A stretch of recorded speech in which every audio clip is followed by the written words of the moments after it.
Hey everybody, and welcome to day 2 of Adobe Live with Character Animator. And I'm joined once again by the always enjoyable and funny and talented Isaac and Dusty from Zookeeper. How's it going, guys? It's going well. It's going well. That's good. That's good. We shared some lunch together. Well, actually, you guys didn't even eat. What was up with that? We had tea. Yeah. Tea? Okay. We had some breakfast, actually. We had, yeah. I usually don't do lunch till Granola like parfaits 3 earlier. o'clock. Gotcha. So. Okay. Yeah. I had a carnitas bowl. And Nice. It Was pretty, good? It was pretty That good. caught my Yeah, eye. that, Yeah, that looked everything good. looks Adobe's good. cafeteria Yeah. is pretty great. Anyway, we are here today to talk about Character Animator and Zookeeper, as we showed yesterday, really talented and have used Character Animator in a number of their projects. So yesterday, it's archived if you didn't see it, but it was kind of Character Animator 101, creating a rig. Isaac made a one-eyed Sir Pimby III character from scratch. And we made him an Illustrator, and then we brought him into Character Animator to animate and rig him and put him together, which turned out well. So if you want to see the whole process start to finish of making the character, yesterday is the way to go. Today we're going to get into some more advanced stuff. So all of you watched yesterday, you're totally advanced Character Animator users now, right? So we're going to dig into some more advanced techniques today, particularly with a character that these guys created as a free example downloadable puppet that any of you are able to download. So this guy's named Krognar, right? Is that Yes, right? Krognar. And he's a free puppet. He's on Zookeeper's website. So if you go to zookeeper.com, he is right there on the homepage, and we'll have him on our Adobe examples page as well. But so you can kind of follow along and ask questions as need be. So yeah, we're gonna dig into a lot of things. As always, in the chat, please ask questions as they come up. We'll love try to answer as many as we can. Hi from Sarah Anderson. Hi from Voodoo Val. Chris Hervik is saying hi. Heidi Morrow is saying dig the free puppets, appreciate it. Nice. And if you downloaded it yesterday, there's been some modifications to it slightly. Yes. So Okay. Today is better. Better today. Yes. Tomorrow might be even better. Yeah. We'll see. Yeah. We're kind of rushing to get it out. So. Yeah. It's Okay. So while we're doing this, we're going to get started right away. But there's a couple contests as well to be note of. So about about half an hour in, we're going to just take a random comment from the chat, and that person will win today one of these, or both of these, I think, pins, lapel pins, or these little metal pins for Audition and After Effects. So, you know, high quality. These go for really high on eBay. So no, they're great. No, they're awesome. And so you can win these. Just talk in the chat, be a part of it, and we will. You have a chance to win. And then later on, if you look in the challenge tab over in on the Behance page, we're doing an animation challenge today. But this is with After Effects, not Character Animator. I believe that's coming tomorrow, where you got to get a basketball and a hoop. We'll give you the assets. Think of a creative way for the basketball to get into the hoop. And I heard you get extra points if you have Yeah, I'm a Blazers fan, so if you put the Blazers logo on There there, you're gonna get extra points. You're gonna get extra points. There you go. Isaac saying hello from Australia. Adobe Live saying hi from San Francisco. Yeah, so we're doing good here. Liam is asking, Isaac, did you just wake up or have you been up all night? Oh, do I look like I'm tired? First compliment of the day. Yeah. Yeah, actually, I did not sleep well last night. My hotel room smelled like cigarette smoke all night. So it was one of sorry those about things. It's okay. It's not a big deal, but it just kind of wakes you up in the morning. And it's like, once it's there, it's like, oh, that's hard to get back to sleep. So. There you But go. thanks for the compliment. You got a Yay Blazers from Dana Pride and Bill Right on. Carberry saying hello from Atlanta. Nice. So let's go to Dusty's computer first, I think, and let's look at Krognar here. So Krognar, character, why don't you give us kind of an overview of, you guys wrote me a couple months ago and said, hey, we want to come up with a this puppet that we want to share with people to kind of show off what's possible with Character Animator. Kind of a thank you for us kind of working together on some stuff. So what's kind of an overview of this character, how he works and everything? So I guess the major things he does is his arm movements. We talked a little bit yesterday about using a MIDI touch bar to link up to the arms. And that actually, my camera's off. Let's see if it comes back. There we go. There we go. And so the MIDI touch bar, but again, if you don't have the touch bar, there's plenty of ways to get control of this stuff. It's all about having control of that in your control panel.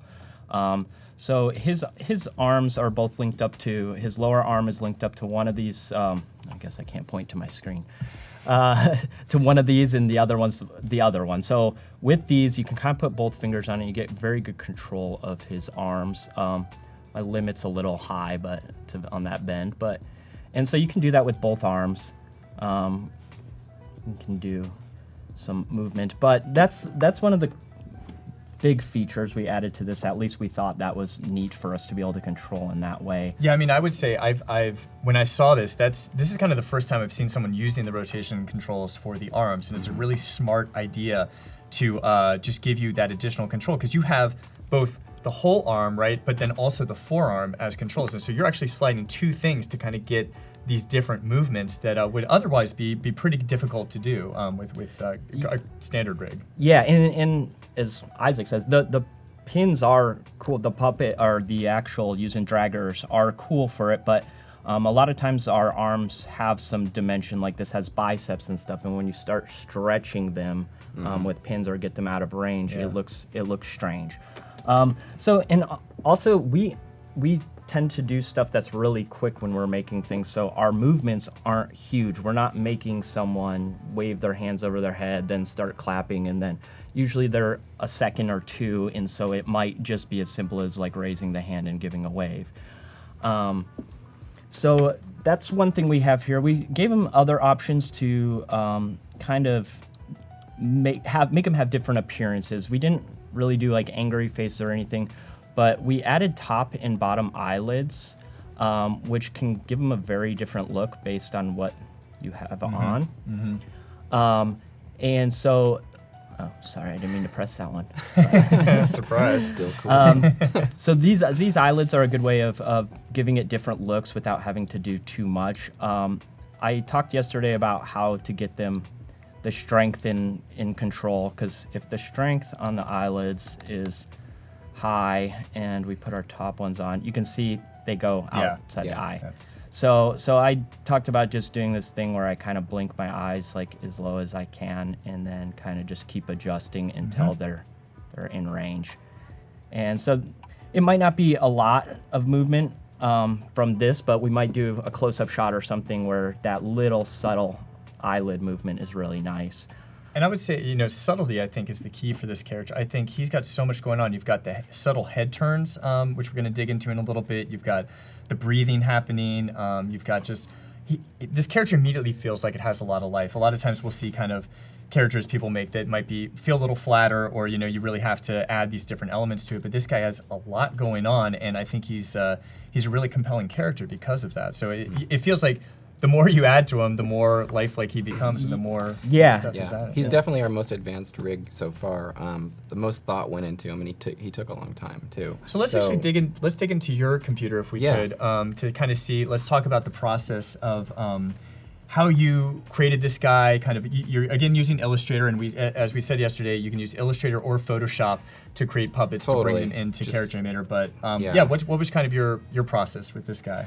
So I mean, I guess we just kind of originally we wanted to design a character for Adobe specifically for you guys, and so we were kind of had that challenge, and it was great. We're all kind of sort of Norwegian heritage, I guess. So we thought, hey, a Viking could be kind of cool. Sure. And he just seemed like a fun character to draw. I don't know, the beard. And I was also kind of looking for characters with like a design with a mouth that I could expand the chin and use different shapes. And sometimes it's hard to do that if the chin isn't very pronounced, or if the chin is attached to the face. So like as you can see right here, each mouth shape is on a layer. So you've got basically this entire area right here that's one mouth shape.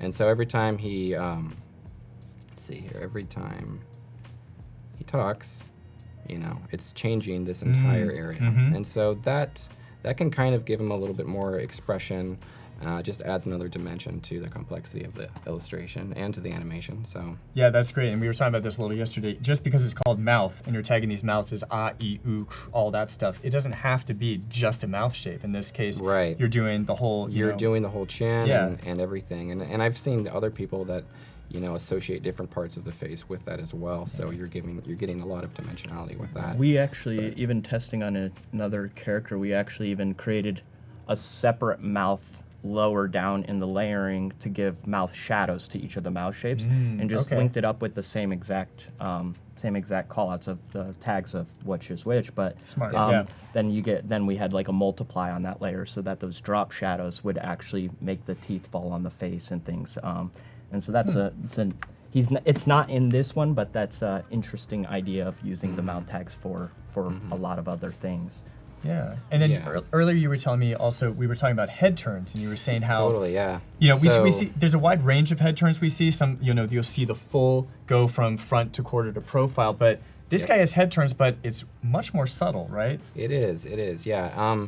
We started off, we used the Ronin puppet as inspiration, as an example of what we wanted to do, because he did something really nice where his head turns were just so subtle. They weren't like full on, you know, left quarter, left profile. It was like just very subtle and just enough to give him this little sway to his head that was very natural looking, and we really were attracted to that, and so we wanted to kind of do a puppet and add that extra little step to it, and it really did. I mean, maybe if we can go back to Dusty's screen. Yeah, Sure. maybe I'll- Let's see. We'll see it in action, and then I can maybe explain kind of what we did to accomplish that. Sure. Oops, I was just kind of. Scaling them up so we can see a little bit better. Let's see what the chat's saying. Question, can you import a fuse character into Character Animator via Photoshop? Yeah, there's not a direct process, but you could take, you know, frames from a character you've created in Fuse. And I think a guy named Mark Simon created a course on lynda.com actually that talks about exactly that workflow. So that might be something you might want to check out for that. I like how when you moved him, the mustache Yeah, was I wiggling noticed a that little too. bit. That's Yeah, cool. You got the so I physics have- going on. Yeah. I added a controller for position. It's not necessary. Just Yeah. little controls No, like that's this in good, case though. you might want to put them somewhere else easily. Yeah. So as you can see, he's got this head turn motion, but it's super subtle. It's Yeah. just a very tiny move, and get that out of the way. And that, as you can see, his skull eyes also follow his eyes. Oh, I didn't see. Yeah. I didn't notice Yeah. that before. Yeah. Actually, that's awesome. So little things like that, adding the additional tags to the skulls' eyes. Right. That's Okay. all neat little things we wanted to include. We tried to have them dangling a little bit, but then they just ended up looking like they were rolling in the head and not really part Sure. of it. So Yeah. so you see that really tiny movement, and that is definitely achieved best with, yesterday we upped head turn strength when we were going through one of the other puppets. We have this one almost about 600 sensitivity, and that definitely helps with the smoothness of the turn and going in between. Like if we take it down, it ends up getting a little bit rougher. But it's more of a style thing, a choice of style too, because you know you might not want it to be as movie or moving all the time, so you can pull that down. It's also how flexible your neck is, right? If you Yeah. get the Yeah, stuff going. yeah. I have like really expressive eyebrows, so I Yeah. have to always put those in range because mine just move further than everyone. Yeah, that's great. So Isaac, you were going to show us kind of how you Totally. set it up then. Yeah, so maybe go, yeah, there we go. All right. So, basically, you've got to kind of break this down into the different profiles. So there's frontal. So this is the frontal view. And in order to really get a subtle head turn, what I had to do, I'll go to left quarter here, and you can see, you can see that it's just this ever so slightly, it's just very It's like minimal. 5 very, pixels.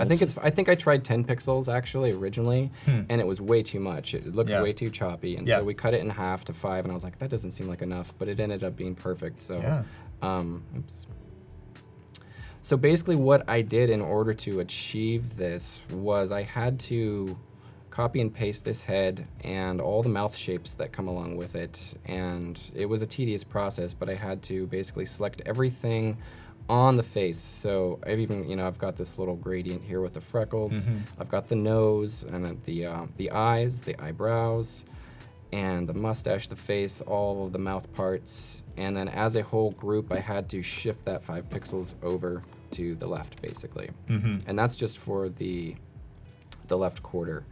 And it seems like you're also selling the effect, kind of this parallax thing, like the way the ears and the horns are There moving is and stuff like that too, yeah. So what I did with the ears was I would move the ear he's turning to the left, I would move the ear out 5 pixels. Right. 1, 2, So it's 3, becoming 4, a little 5. more visible So- as you yes, turn. exactly. Yeah. And then I would do that with the helmet too. I would do that with the ears, or sorry, the horns. I think I actually increased the size of one horn a little bit and then decreased the size of the other to kind of get this tilt shift effect going on. And then what else did I do? Yeah, little things like just these little dots on the horn. This centerpiece had to be shifted a little bit, ever so slightly, so that you can actually see, you know, that it is actually turning just a little bit. Yeah. And there's the left profile. And it's great. I mean, this was a lot of work, obviously, to set up, but the effect that you But get at the it's end worth is like it. one less Yeah, thing to rig, totally. or Yeah. animate later, keyframe or whatever. Exactly. You need. Yeah. And It might- it's just the little things that add a lot to your character. Like if you just spend a little extra time thinking through what you want to do, and you're willing to, you know, kind of go through a tedious process, then it pays off. So. Isaac really worked on like fine tuning that with the pixels and stuff, but I would say if you want to start trying with it, just start with like doing Yeah, some totally. skewing or some perspective on just Yeah. the whole head. It doesn't have to be this. This is just what we found that we yeah, liked so- and wanted to use in this so- character. But yeah. It might look difficult, but it's worth a try. Jan was saying, didn't The Simpsons do a live stream using Character Animator so Bart and Homer could speak in their cartoon forms? Yeah, that was actually one of the coolest things was The Simpsons did a live episode, Homer Live, where Homer took live phone calls from people on the East Coast and West Coast at the end of one of their shows. And it was awesome. It was kind of our first big broadcast thing. And, you know, we were still in beta, and they said, you know, they kept adding more stuff. The project was almost, you know, breaking in the early days, but it worked out, and that was great. I mean, they were really pioneering kind of that live animation stuff, and it was pretty cool to see that. So yeah, and since then we're seeing it more. You know, at NAB last week, was it last week? Yeah. My Little Pony, the guys at Avatar Labs talked about doing a My Little Pony live stream where Pinkie Pie and Twilight Sparkle took live questions from a Facebook audience. If I could have talked to Optimus Prime live as a kid, like, that would have been blown your amazing. mind. So Mind I blown. think that's it's amazing to kind of see that sort of stuff happening. Bill has a good question there. What was Bill's question? Are there any AI objects incompatible, such as gray meshes? How about variable fonts? I can't speak to all of them. The only ones we've encountered are some of the blending modes, but it's not so much that they're not compatible. It's about finding where they need to be in order to work with the Right. character, what layer they need to be Their on. layer order, so I guess maybe an example of that would be the shadow right here around Yeah. this guy's belt. Yeah. This little belt clip with the design on it, the Nordic design, like it originally I think we had, this was like on a separate layer. Well, it looks like it's on the same layer now, but basically if you've got this shadow above on a different layer, I think it's not going to appear to be transparent. It won't be multiplied, right, Dusty? Like basically. Yeah, like, it's also be careful with your grouping and layerings. right. Because if you put in a shadow that's falling off of something and it's in a group, and you want it to be blending with the stuff below it, Character Animator is going to believe that that group needs to just be one flattened group, so it can't translate that blending style down to the layers below it. So if you're trying to get that effect, just make sure you're not grouping and instead be layering. Groups are great for a lot of stuff you don't need separation of in it, but if you are encountering problems, go ahead and try switching from groups to layers or vice versa. And there's always the cheat option of there's the rasterization checkbox that you can do. So even if you're bringing in a vector image, if you want to rasterize it, you can do that. There's a checkbox for when you select the puppet over in the properties. And now with the latest release, we've given you rasterization controls. So if you want to make that 4x of what the quality was at the original size you brought it in, you have the ability to do that. So play around with it, see what works best for you. But yeah. And as you can also see, things like some of the effects, like blurs and things, do translate. It's depends on where you're putting it on the object, but we'll go into that a little bit later of the cycling for those things. But we tried to fake some of the frames by giving blurs to the motion. Yeah, and so let's talk about this, because this is a what we call cycled layers animation, and this is saying you're just setting up your file. Basically, it is a way to do an on-demand frame-by-frame animation. So basically, this is the type of thing with his axe swinging, you would assign it to a trigger, and then when you press it, it basically plays back layer 1, layer 2, layer 3, layer 4 in a sequence based off of rules. So when you were creating this, these different axe motions that we have, which we'll show in a second here, how did you go about setting that up? Dusty, you kind of had the idea to layer that and set that up. Yeah, I kind of took over on the cycle layers because this Yeah. is one of those things that, once Isaac's illustrated it, if I can go ahead and move it myself, I'll do it. So the cycle layer stuff I ended up setting up, and the way I do it, I guess... You want to jump to your jump to computer, my actually? screen. Yeah, that might be the best place to show it. So so the first layer we have here is on the toss axis.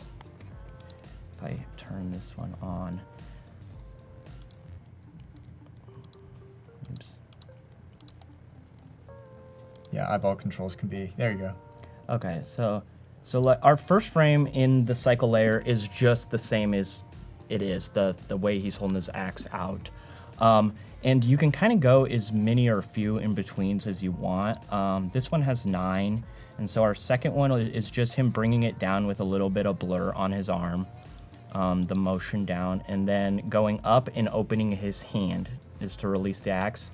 And this is all done by just duplicating that first layer, rotating the forearm, upper arm, and then the axe, and swapping out the hands. Luckily, we already had the hands in there is for our other arm too, is an option to use.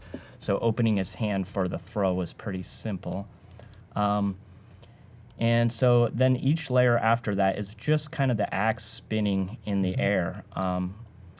And with I believe it's just a radial blur on that. And then finally catches it and then brings it back down. So our last layer is back to the same as the first. So we just duplicated it again. And so the way that ends up playing is once we put a cycle layer behavior on that arm set, it will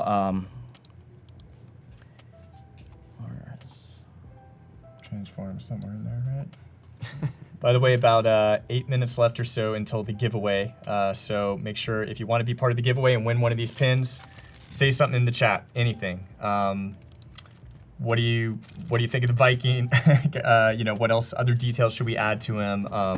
Anything like that? Just put it in the chat, and we'll pick someone randomly in a few minutes. So if I click on this toss axe thing, the cycle layers tab, we are on the other side now. Yeah, we can actually see it. Good.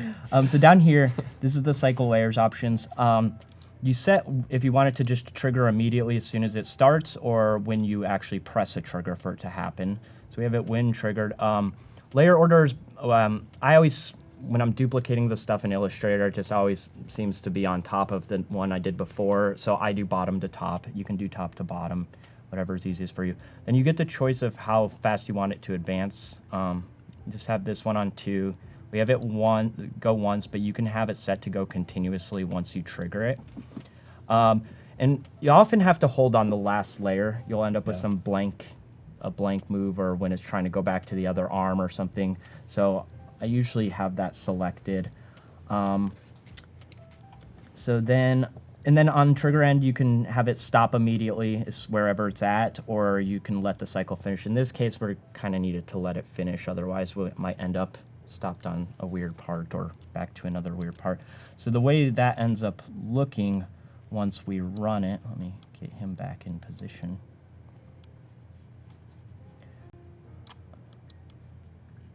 And sorry about my labeling of my triggers here, because it gets very messy, and I don't know what. No, it's fine. I start with like QWERTY layouts, and then I'm like, no, that's not going to work. So our number 2 button is the axe toss, and as you can see, he kind of just, his arm's a little. Let me get it in better position. There you go. So cool. I mean, you're just pressing a button, and there you go, as many times as you want. Yeah, so he'll just throw in. So then he has one other one in there, which is just an axe spin rather than toss, which is actually just a couple layers, not very much. Just scaling the head of that axe. I like just pressing that over and over again to really get that spin going. Yeah, Yeah, I like that. I was fooling around with that. Yeah, and so like I like to do the combos Yeah, yeah, God of War here. Yeah, totally. And then he also has the ability to just go to a hand on his axe hand. So something that's kind of cool to do is to get rid of his axe. Like maybe he's just tossing it and then suddenly it's gone. And so he just lost his axe and then he's like, oh no, like, dang it. So That's a good gag. So he has those cycle layers, which we really like. The cycle layers we like to try to come up. We had so many more planned for this that we wanted to include. Just ran out of time for all of them, so they there's might a still lot. come later. This puppet might continue to evolve. We'd so. like this character to walk and do And so profile views. someone and everything, mentioned so. his little pet as well, and that's a trigger we yes. have, and he is His name is Fricka. Fricka. And he's on the P Fricka the key. ferret. Okay. And he has tags of his own head and eyes as well. It's not as in depth as, say, the Viking's head is. So inside his body, we have a pouch. We have the pet. And this is an old thing I did from the early character animators. I used to make a swap set with an on-off layer. And the off layer is simply blank. So it doesn't need to be done that way anymore. There's easy ways to trigger without having an off layer. Right. So it's a little dated, but that's a method I used to use quite often. And so then he has on off, and then he has a look left and look right, and a head and a body, and inside those are also his eye. So is he head tracked as well then? He is slightly head tracked. They Okay. didn't want to give him too much movement because he ends up to getting make it too out one of, to one. Yeah. Right. So he does have a head track. He just has his eyes inside the head. And as you can see, when he's up, he follows the lean of the head too. And he also follows the eye look movements. So if we're doing a recording, we might not want him to follow the exact movements of the Viking's eyes, Krognar's. So we can put his eye gazes maybe on the mouse touch and just Okay. record his stuff separately. Yeah. So yeah, like right now his blinks are tied with Krognar's blinks too, right? So, Yeah. yeah. And so you might want to throw like an auto blink on him alone so he doesn't have, if I didn't already, so he doesn't have... Less than 2 minutes, by the way, to get your chat in. So put a comment in the chat if you want to win these pins. So write anything. and then the other thing we did with it was I linked his head is tagged, and so I linked his two directions up to the left profile and right profile in the center one for looking back and forth. When I was recording, it was probably easier to do it on triggers, but as far as just live moving this guy, it's cool that and you might want to like invert it maybe so that the look lefts aren't actually tagged as lefts, they're tagged as rights, so that he's looking the opposite direction of Krognar every time. Yeah. And you make a good point for live stuff in particular. I've found that the more things you can have just happen automatically without you worrying about pressing a trigger at a time, the better. So you've got the breathe, you've got the head turns, you've got the ferret stuff, like all of this together, it just happens automatically. It's one less thing you have to think about. If you're doing a live animation, you have to think, and you're trying to be funny or you're trying to respond to a chat or something like that, and do all these triggers and stuff like that. It's fine to have some triggers, but if you're trying to do everything all at once, it can be really, just the brain just can't comprehend it, right? Unless you're really, really good at that stuff. So I think that's really smart to automate as many of these things as you can for a live type. Yeah, and because even if they're automated, you still have the ability to turn them off when you're doing a recording if it's just becoming too much for you to track, or re-recording that part. Like let's say you had a good take of everything else and the ferret wasn't moving right, just arm him and re-record the ferret himself. And we'll probably get into more of recording with him in a bit. Yeah, we'll get into that, but we just, I think the countdown just ended, so let's see, did you guys say the name yesterday, or who said the name today? I did. You did? Okay, so Isaac, it's your turn to say, so drum roll, please. Let's see, and the winner, 1 minute they said. He's got to run the script. We need the computer. The algorithm is, we got to work on that. Beep, boop, beep, boop, beep. While we're waiting, there was a question really quickly. Someone was asking, Jan was asking about OBS, and can you use Character Animator with the OBS? Yes. Actually, with a lot of these live streaming software options, you can do it, and with OBS, you can use Siphon on the Mac to keep the alpha channel. So this character, if you had him, that white in the background would all disappear, and you could put this guy over top of whatever you want. And Jan was talking about a video game stream, and yeah, you could totally do that. In fact, Scribbly, Kazler, there's a ton of people who are streaming with video game characters out there, and Nibbles is another one. He's a little rabbit that brings out carrots and stuff like that. So we're seeing that a lot with people doing live streaming on Twitch, and it works out pretty well. All right, is the algorithm complete, or is it still calculating? All right, it's coming through.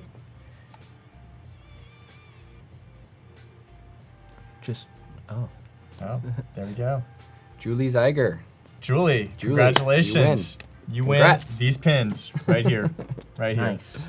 And these guys have both touched them, so Yeah, yeah, touched there you go. What do you think of this? So yesterday the pillow you said was a little too firm. What do you think about The pins? No, they pins. seem well made. Yes. Nice. Like They have just the right firmness. real metal. Real, yeah. Nice sheen on I them. don't know if these are made in U.S. though. Oh yeah, you Hope can't so. tell. Yeah, probably so. All right, sounds good. Let's see. There were a couple of other questions. Jason Webb was asking, talking about the breathe behavior, and wonder if we could get in a little to that. You were saying he was saying he tries breathe, but he can never get it looking as good as he's seen here. And I think that's specifically because you've added breathe to multiple parts of the character, and you really fine-tuned, even use the breathe offset, which I've rarely seen people use. So maybe dig into a little bit of that, of how you've gone about doing that. So the breathe works great on certain characters, just having one in the chest. But as I talked about yesterday, not everything moves the same direction on a breath. So some of the places we added more tags to it for breathing was, we have our one in the upper chest. We just tagged our upper chest as a breathe, and we matched our breaths per minute down on the settings. But the thing is that it also needs if you have a bunch of them, they also need to all be very subtle, and even they're a little too extreme for Isaac's liking right now. Yes, would well, like sometimes them- the biceps expand a little too bit, and like Yeah. they overtake the lower or the forearms, and so it's just like it's too much. So using that and just giving very like 2-3% difference in your min-max scale, like go 100 to 102 or 99 to 101, like somewhere in that range. And also the direction of it, it's a little confusing to figure out how the direction is working, but just start moving it and see how the breath changes. And that's same with the offset. The offset, I just adjust and adjust until it looks like it's offset with whatever other breaths I have going. So you can go ahead and just add breathe tags to origins or whatever in your different parts, or you can just use the puppet handle tool and just go through and put breathes on things. So we have some in the upper chest. We have some, I believe, we have one on the head. And then we also have, and that's just on the full head layer, not on the turns, because otherwise you might end up with some offsets. And then we have, I believe we have some on the arms. Yeah, we have some on the arms, the upper and lower part of the arm where it actually meets in the bicep. And again, that's just all experimenting with those points, putting around. So if you are having problems with the breathe, just keep adjusting those settings. It'll eventually come in, and think about it a little bit. If if you're taking a breath, how is your body moving, and try to get that. Yeah, makes sense. So I think Isaac, you were going to do some more. What were you thinking of drawing today, or adding to either this character or environment, or what were you thinking? I think he needs a background. Okay. Not totally sure what we're gonna do for that yet. So if anybody has ideas, I say All right. bring them our way. All right. So in the chat, what kind of background? Where should Krognar be today? Because I think what we're going to do is try to start in a little bit recording a performance with him, and then bring it into After Effects with dynamic link to kind of create a full scene with him, of him like waving or dropping his axe or twirling it or something like that. So where should Krognar be? Should he be Scandinavian Forest? It says That's the good old fitting. drama. That makes that's thematically appropriate. That's pretty good. The Baltic The Sea. Baltic Sea. That's good. Minnesota. Minnesota. Minnesota. Okay, Got Scandinavian it. forest, Yeah. Minnesota. You know, that's yeah. Cold places. Carlos Gomez is saying a used car sales place lot. Bill Carberry is saying Ragnarok. Very good. Kathy was saying that she downloaded this puppet from the website, and it's awesome to have hands on it. So Thank you. again, Yeah, people thanks. saying thank you so much for giving this. And Cool. yeah, that's the way, like you said, you guys learned. Taking apart other people's puppets, that's the best definitely. way to learn this sort of thing. Jason is saying a village on fire. Voodoo Val is saying a forest He's again. a friendly Viking. Joseph is saying Middle Earth. Burning Man, says Christina Veronica. So, Isaac, what do you think? What's really stand out to you? Oh, I liked the forest idea. That one of the first comments. I can't Okay. remember. So It's someone's fitting. Scandinavian. yeah, Scandinavian Yeah, the forest was one of them. Scandinavian Do you know what those forest. look like? Oh yeah. I've got the whole thing in my Yeah, head yeah, you did. right yeah, now. Yeah. Axe convention. Axe convention. Convention, Nice yeah. here. I like that. Awesome. All right, so he'll start working on that. While you're working on that, sorry to be showing everyone a blank screen for like the past 3 minutes. Yeah, No, it's impressive. fine. No. Not a big deal. Not a big deal. We'll keep checking in with you, but let's go back to while you're starting on that. Let's go back to Dusty and let's see. So we've talked about the breathing. We talked about the rotation dials for arms, cycle layers, triggers, head turns, all that stuff. One of the nice things is being able to export a puppet file. And you said this was relatively new to you as well, but if you have a character selected and you go to File, Export, Puppet, that is going to create what we call a .puppet file, and that's something you can share with other people that includes both the original artwork, so that awesome Illustrator artwork that Isaac created, plus the rigging information in Character Animator, plus the controls panel stuff that you've added too. So basically, this is an easy way for people to share. You know, you're seeing these two work with things, but then if they wanted to give this to character to, well, like to you guys or a video game streamer or someone like that, they just share the .puppet file. You open it up in Character Animator, you go to the Stream tab, and you're ready to go, and you can just immediately start streaming with them. So that's kind of a nice consolidated way to share assets. Yeah. Which works Yeah. pretty well. All right, so maybe you want to dig into recording now, or what are you? Yeah, we what are you can do a thinking? little bit of. Yeah, we could try to record something with him while Isaac's getting us a background. Someone had mentioned what I'm using again. I know I talked about it yesterday, but yeah, I'm using the MIDI touch bar for having control of the puppet on there, and I'll show that again. Just I guess I could have. So if I customize the touch bar, what I've done is this MIDI touch bar just allows you to add buttons and faders customized to your touch bar if you have the new MacBooks. And so I've put some sliders on there, and those are what are controlling the arms. And you can, if you're having problems getting those connected or anything else, it was pretty easy to get it to work, but if you're not getting them to connect with your triggers, one thing I noticed is changing the channel of them.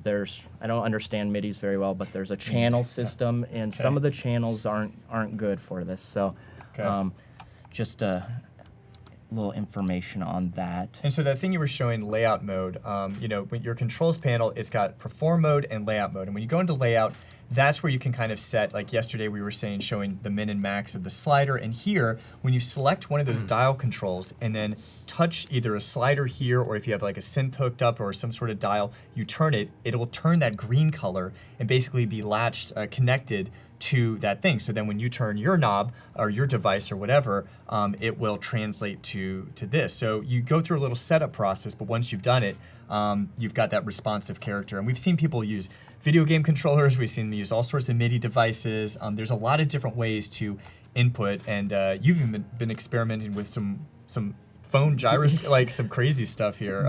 So we might see that in the future. We're trying to get the phone to connect the gyroscope of a phone to connect as the control for the MIDIs.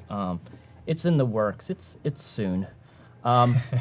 But also things like the selecting these in the layout is great for resetting your key triggers or setting your key triggers at all. So if you made a bunch of triggers in the back end and you haven't yet linked them up to anything, maybe you're going to get all of them and then kind of plan out your keyboard for it. In this layout mode, you can select things and press the key as well, and it'll assign it the new key that you pressed while you're in layout mode. So it's really useful. And so yeah, when I guess we'll jump into some recording of this. Yeah, so I think a lot of people, when they do recording the first time a character, and they're like, oh, I've got to get everything right the first time, right? I gotta practice my performance, make sure I hit all my lines, my eyebrow movements at just the right place. But in reality, you can do a performance piece by piece and then edit it later and blend things together to look like you got everything right the first time, when in fact it might be multiple takes that you've put together. Totally, So is that your normal approach to recording? Yeah. Well, time permitting. Yeah, right. Time permitting, I definitely go through each piece that I really am focused on and record it separately. Yeah. Often I will just do a blanket recording, like that's probably how I'll start this, where I'll keep as much armed as possible, start a recording, see how that comes out, and then start modifying what pieces need fixing or changing or re-recording. Okay. And so I guess I always start with getting him in the position I want him to start in for the most part. And so we'll just give him like a, just put his arms down. Maybe we'll, remember all my key layer. Okay, so maybe we'll start him with like a fist here. Mm-hmm. And so what I'm gonna try to do on this first, oops, wrong fist. And while you're doing that, just a reminder that we do have the challenge that's still happening, and I think going on for the next, 48 minutes. So remember, there are files in the challenge tab. Have a basketball, go into a basketball hoop. Extra points for Trailblazers references, apparently. Yeah. You get minus points for some other teams that we don't like, apparently. We were talking at lunch. So, yeah, but who knows what those teams are? Those are secrets, so if you have them on. But basically, find an innovative way. I think we're looking for creativity, right? Like how... You know, you could just do the basketball, transform, move it to the hoop. This is using After Effects, by the way, I should say. But think of some interesting ways that a basketball might get to a hoop, or get from point A to point B. And we've seen like these complicated Rube Goldberg type machines, or some other stuff. So have fun with that, and we will be judging later. And the winner will get a free Creative Cloud subscription. So that's a pretty big deal. So it's worth taking. That's a good one. Paying attention to us, of course, but in the next 47 minutes, maybe also on the side working on this little project, and hopefully good luck on winning. All right, so sorry, you were setting up your character ready for animation.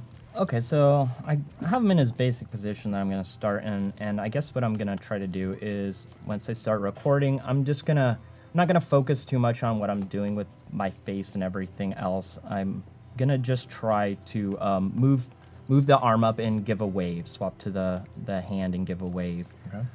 And don't worry if you miss the hand swap or anything like that too. Just do it and we'll fix it later. So I'm gonna start recording, and they now have this wonderful countdown thing. Yeah.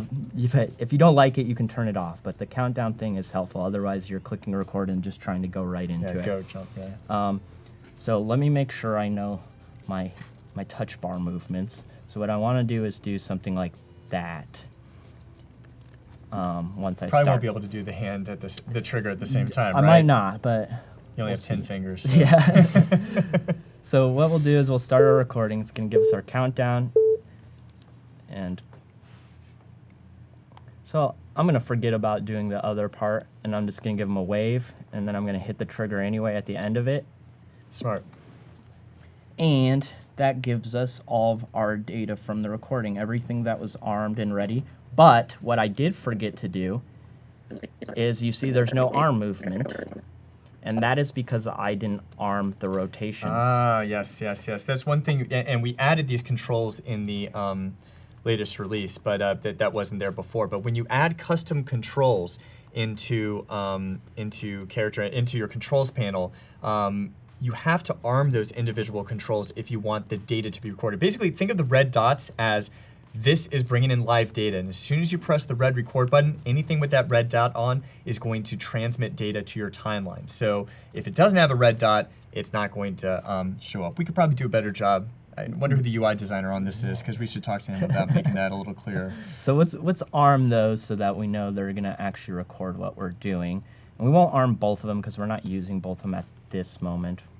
Unless we want. Nah. Yeah, one at a time is fine. So we'll start with the fist again, and then let's try this again.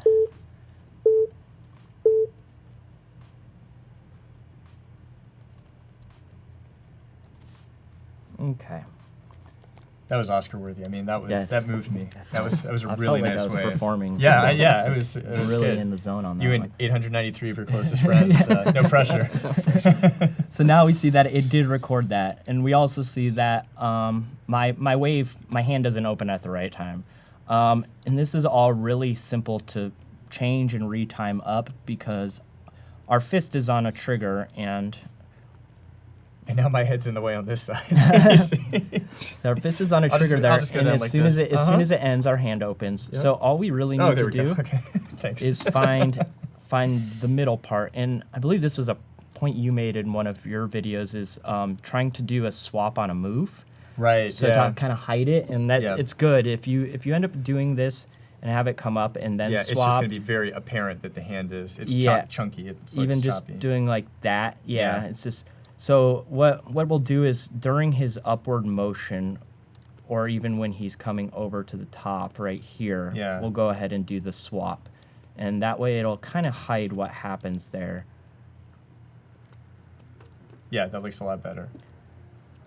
So there's also like things the blending handles on this stuff is let's say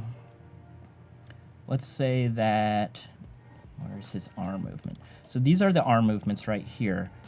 Let's say we wanted it kind of to ease into the rotation a little bit. We can modify those to kind of just. And what it's going to do is it's going to take his previous position and ease from there into what our recording is if I put it there. So now we see he has like a little drop to get into position because it's easing into his position and then going.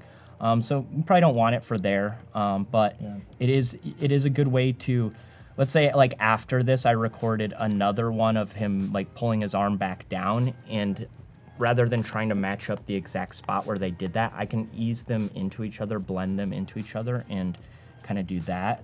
So maybe we'll continue with that. Sure. If we. Sure. Yeah. So we'll go to like here, where he's done waving, and we'll just put his arm back down. I'm not armed on. Sorry. completely unprepared. Yeah. Jeez. It's fine. And so actually what I'm going to do here is I'm going to unarm everything. Yeah. And there's a what is the shortcut for that? Oh, command click. Command click on Mac, control click on Windows. If you click on the red dots over on the side there, it will disarm everything basically, and that's a really good way. I'm using that all the time to disarm everything and then just isolate one at a time. So now that we have them all disarmed, we'll just go back and rearm. Oh, they're already armed, but we'll just rearm just the rotation because we're just going to focus on that from now on. So we have him do his wave, and then he's got to drop his arm back down. We can start from the beginning and play it and record, or we can just start where we think we're going to jump in and do it. So let's see if it'll... Okay. Oh, I'm talking I said, there. okay. It wasn't a great arm movement there. I think we need to keep that. Yeah. Okay. Okay. It's real authentic Yeah. Viking. Okay. Yeah. Yeah. So as you can see, I kind of had a You had weird... that bump at the beginning. Yeah. Yeah. We're going to re-record it. Well, anyway. you could trim and We can. I mean, it's your choice. You're the performance artist. You know. Andy Serkis over here. He's a Yeah. perfectionist. So you can trim your takes too. Command Shift D on Mac. I can't speak to the Windows, but that'll let us trim our take. You can also just drag them in from the side and trim them down.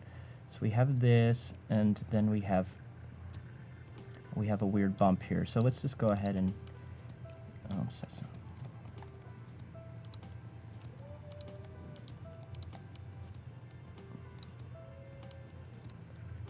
So we still have a little bit of a bump there. We can probably still, but we can just maybe ease these into it. And then you'll probably want to extend the bottom one out, right? Yeah. So it goes over, basically it's going over top of that. Anytime you're doing blends, you're basically thinking of, whatever's below it, that's what you're blending from, and then you're blending this new thing over top of it. And so that's kind of, when you're using blend handles, that's kind of how you might go about them. And so now we have this little blend here. There might be a little skip or whatever, but we can always adjust that later. But let's just see how. See how it's looking, yeah. So we have a wave, and the arm go down, Okay. and we have the and we do have a weird bump here. So like, Yeah. we won't worry about it right now. Maybe we'll just. Whatever you think, whatever you want to do. I kind of want to re-record that Go arm. for it. Go That arm re-record it. That's fine. movement's just That's not- a common thing. Honestly, you can fool around with takes and say, I'm going to make this look a little, like, I'm going to make this bad take work, but 9 times out of 10, I feel like I do the same thing. I just redo it. So. It's often easier. Should I Yeah. get rid of my okay, or are we? showing Voodoo it? Val says, okay. Okay. All right. Okay, here we go with another attempt at this. Okay.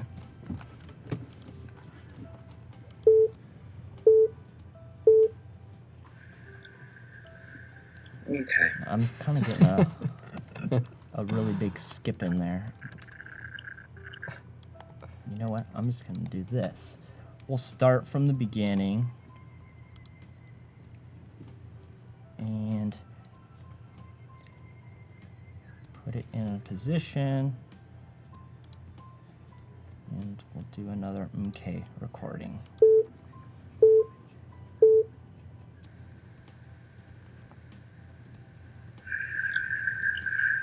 Okay.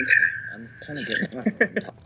So now we're getting an overlay. A lot of audio. We can delete some of that, but yeah, that makes sense. Okay, so now I recorded a new take that is replacing those other ones, but we're just going to move them down. And we're going to try to just blend them in a little bit and see if we can.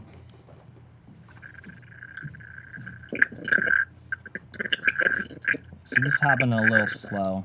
Well, we can bring these in, correct?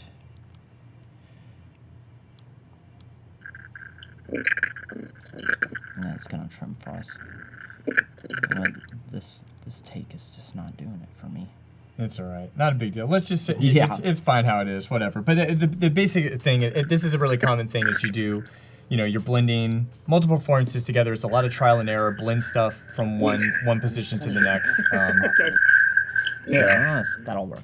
So, so this is kind of the process of recording, and it does get a little tedious of going through all of them and doing it, but yeah, and then say we want him to, let's then just do some axe tricks or something, and then Definitely.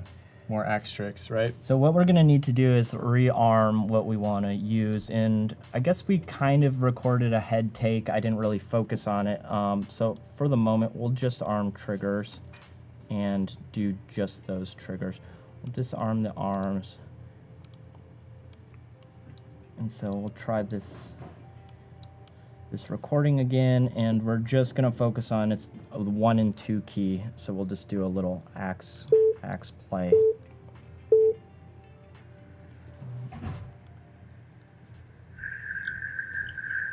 Okay.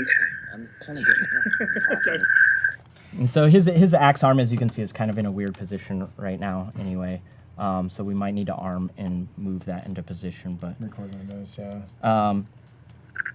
so now it's good. So the nice thing is, in the timeline, your triggers are actually showing up with the names that you set on them. So when you're setting up your triggers in rig mode, whatever you name them, that's what shows up in these little bars in the timeline. And so if you want to adjust, I want the axe toss to happen a little bit later, you move that little toss axe bar a little bit later. Yeah, earlier, or closer. whatever you Yeah, want. you can move these around, and that's why I was saying when I was recording the arm is just get the trigger in there. But if you didn't and you have some recording stuff, you can right click on this and add in those whatever triggers you have. So let's say I have him doing his spins here and then a toss here, and then I kind of want him to like lose his axe on the toss. So I'm gonna give him an open hand right there and just extend it. And then I just noticed what you did there. You right-click in the blank space, right, to add a trigger. So any triggers, if you just right-click in that area, you can see any available triggers, whether it's a single trigger or a swap set, and be able to go from there.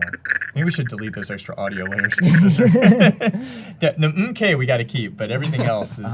Which one's the MK? Oh, we got to find I that. think it's that. I think it's that one. Yeah, let's see. It's probably.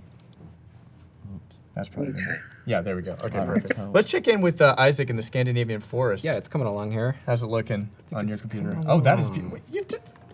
How long have you had to do that? Like 20 minutes, something like that? 20 minutes or Yeah. something. Yeah. Isaac. I put a little paper texture over the top. Oh, that's nice. It's an image. It just kind of helps it to look less vectory sometimes, you know? Yeah. And it'll help, I think it'll help Krognar stand out against it a little bit better, too. That's a good point. So, yeah. yeah, we can definitely try to throw this in there and see what that looks like at a certain point here.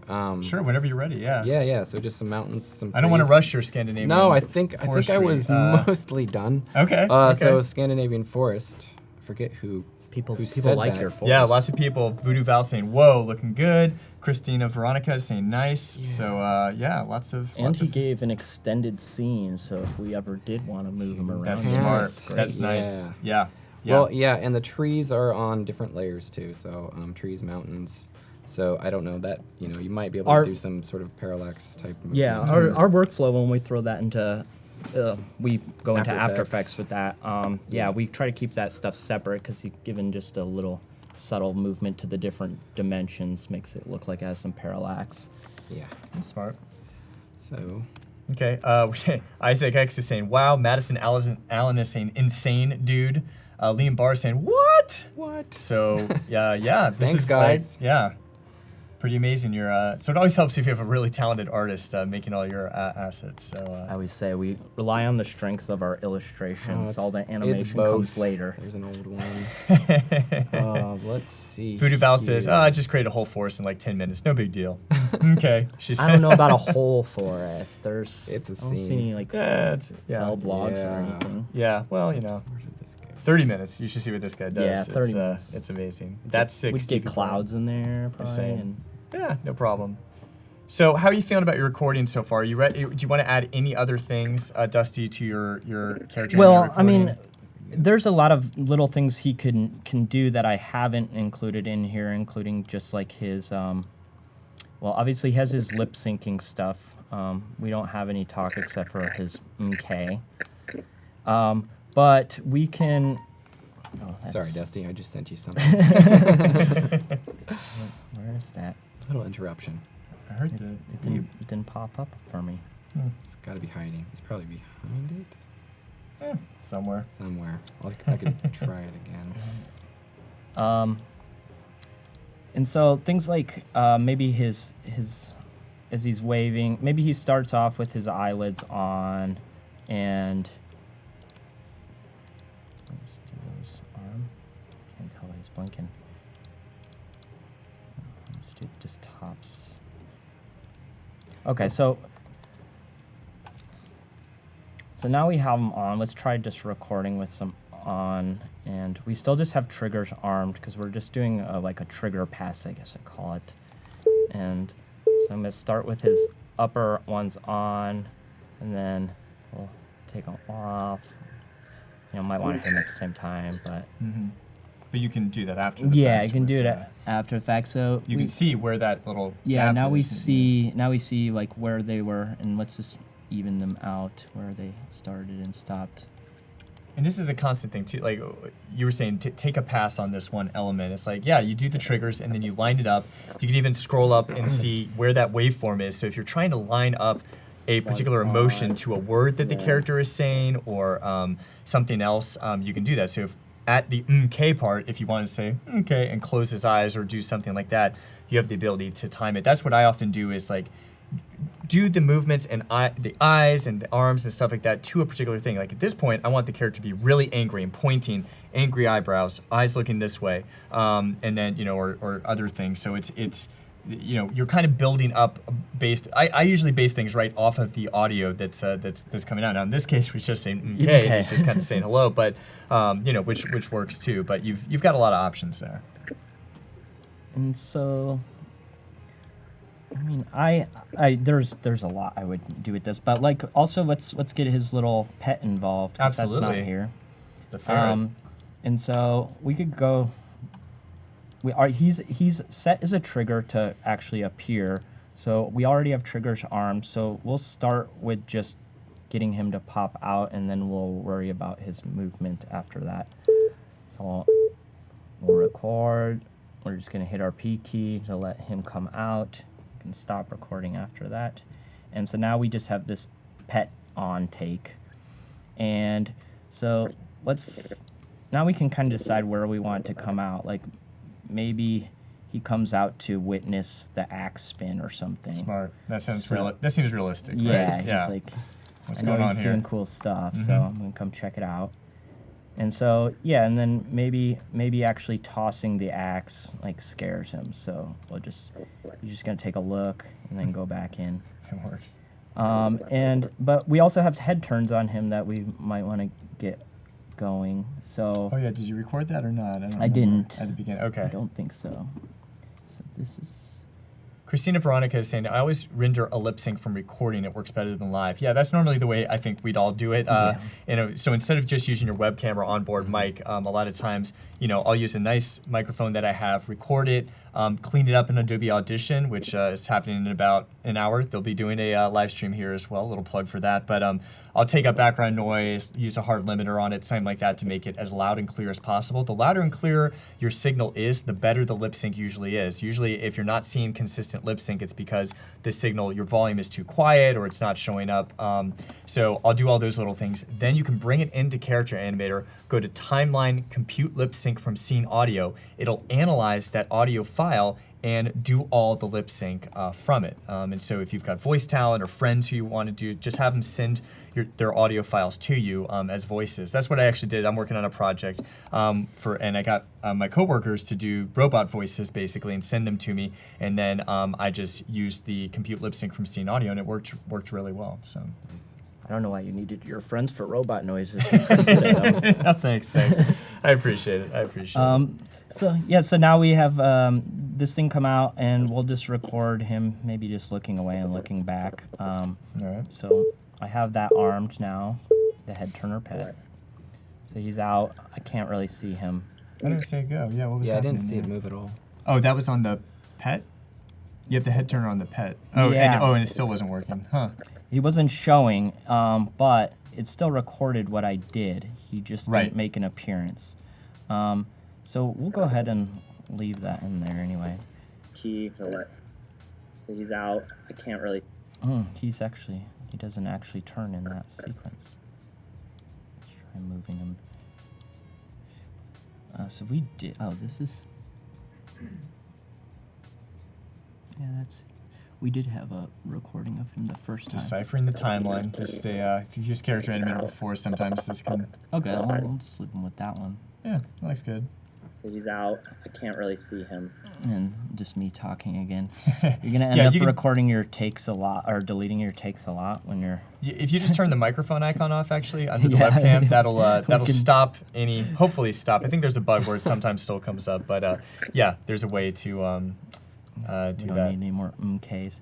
And so yeah, this can get as in depth as you want. You can go through and look at where each thing is happening and kind of line up all your movement with that.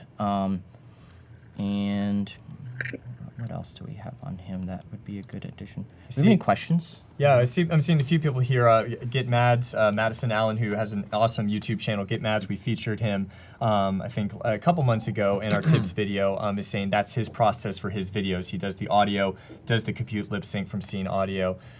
Christina's giving me a shout out for Evan Flamethrower Robot Detective. That's the thing I'm working on. Thank you. Let's see. Reverb Mike is saying dynamic compression first. I was surprised he didn't say reverb, but that's good. Dynamic compression.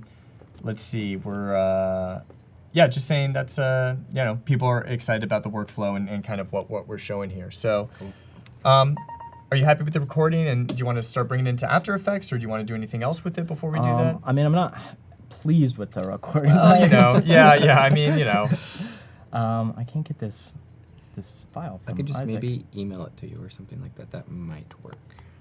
Okay. You want to do Doesn't that? seem to It's making the noise. It's not but popping up. not- Yeah. Huh. Wonder what's going on. Weird. Says it's waiting. Bill, while we're waiting for that, Bill is asking, how can you have one puppet hand another puppet a pizza? For example, Andrew didn't deliver that pizza to Dr. Funkenstein in the tutorial. Yeah, so in the Start Here tutorial, there's a scene where one character gives one, a pizza from one character to the next. And the way you would currently do that is you would probably do each character has the pizza attached to their hand, and you just trigger it and do the timing where you say, okay, when this pizza reaches, it's kind of a sleight of hand trick where when one character releases the trigger, the other character shows the trigger, and so if you line them up correctly with the hand going over, it looks like it goes from one character to the next. There's a character on my puppets page, oksamurai.com/puppets, called Pickup Bot, and this shows a character with a box on a table, really simple example, and when you move the hand close to the box and press the B key, it looks like it's picking up the box when in fact it's just kind of a smoke and mirrors trick to do that. Now in the future, we're working on some things that'll hopefully make that easier for you to bring objects and hold on to objects and throw objects and that sort of stuff, but that's coming in the future. I probably shouldn't have said that. That's all top secret stuff. This isn't live, right? No, okay, great. We're good. So we're always working on a million things, so who knows what we'll get to at certain times. Started the MK movement. Yeah, everyone is saying MK. Everyone's like, sure. Hashtag MK. Yeah, hashtag MK. There you go. We're going there. So were you able to get the file, or? Did you? I tried sending it to you via email, and it's not sending. So. Oh, hold on. It's not a big file either. I don't understand. Yeah, we don't know what's going on. We'll get it. So that's fine. By the way, 25 minutes until the challenge deadline. You see the little thing down here that's saying challenge deadline. So again, get a basketball in a hoop with the After Effects assets. How many entries do we have right now? We only have 2 entries so far. 2? So there's a really good chance if you enter something in the next 23 minutes, you could win a Creative Cloud subscription. So please put that together, and we've only got. Otherwise, one of these 2 entries is going to win. So I like those odds. So probably worth putting it together. Yeah. So we're still trying to figure out AirDrop and getting files over. There we go. Now we're connecting. There we go. While we're setting this up, one of the we're about to show dynamic link to After Effects, and this is the most common thing that we see. This is the way I use Character Animator all the time, is I will create my characters and record their performances in Character Animator. So I think of Character Animator as a place for my actors and actresses, and then I will bring them into After Effects, which I think of as their stage. That's where I add the foreground, background, cameras, lighting, all of that additional stuff in there. And if you know both those programs, Character Animator and After Effects, there is a ton you can do. There's some really cool techniques and effects, and we've shown some of those in previous tutorials. But yeah. So the great thing about Character Animator and After Effects, like you said, the dynamic link is it doesn't take much to get it into After Effects. A drag and drop works just fine. So you just dragged, you had both windows open, you dragged your Character Animator scene into After Effects. It shows up as a dynamic linked asset that you can now add to a composition. Correct. So we'll just go ahead. What the frame rate is. I think we have our set at 60, but it doesn't matter. So we'll go ahead and just make a comp, and we'll just add our character to it. And now we have him in After Effects. And so then from here, we would probably go add our elements. I'm going to import his forest as a composition, so I end up with the parts separate. We have a different look on blending mode, don't we? I know. So That's okay. all right, that's okay. So for this, we kind of cut off some of it. So maybe we wouldn't do too much with it, but we might just do something like adding a very small movement of the trees from one side to the other. Very minor movement, and we'll just do the same with the mountains. We'll scale up a little bit so we have some. So just really basic transform stuff. You're just changing position or Yeah, scale. I'm just changing. Yeah, and this we do very small amounts. Sometimes not at all, and like sometimes it's just not necessary or a scale or something. But it does add a little bit to what's happening. Yeah. Right. Liam is asking, who's Isaac's team again? Basketball team? Blazers. Blazers. Trailblazers. Yes. He's trying to get some extra points. Yeah. We said Trailblazers references are worth extra points. So actually scrubbing this is going to be kind of slow, but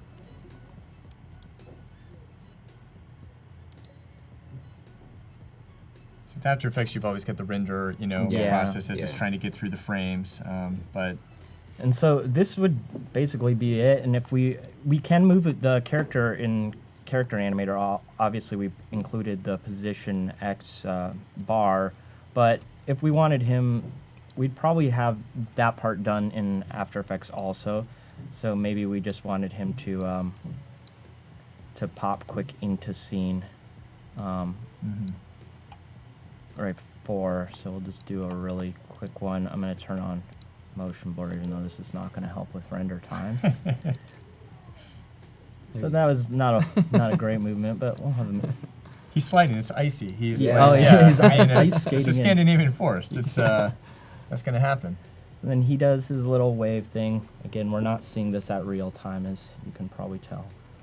Kathy is asking, what's that paper effect that Isaac put on his illustration? How'd you do that? Basically, I just went to Google Images and I typed in old paper texture, and I just pulled it off, laid it in. I embedded it into Illustrator so that it'll carry over when I transfer it over to Dusty.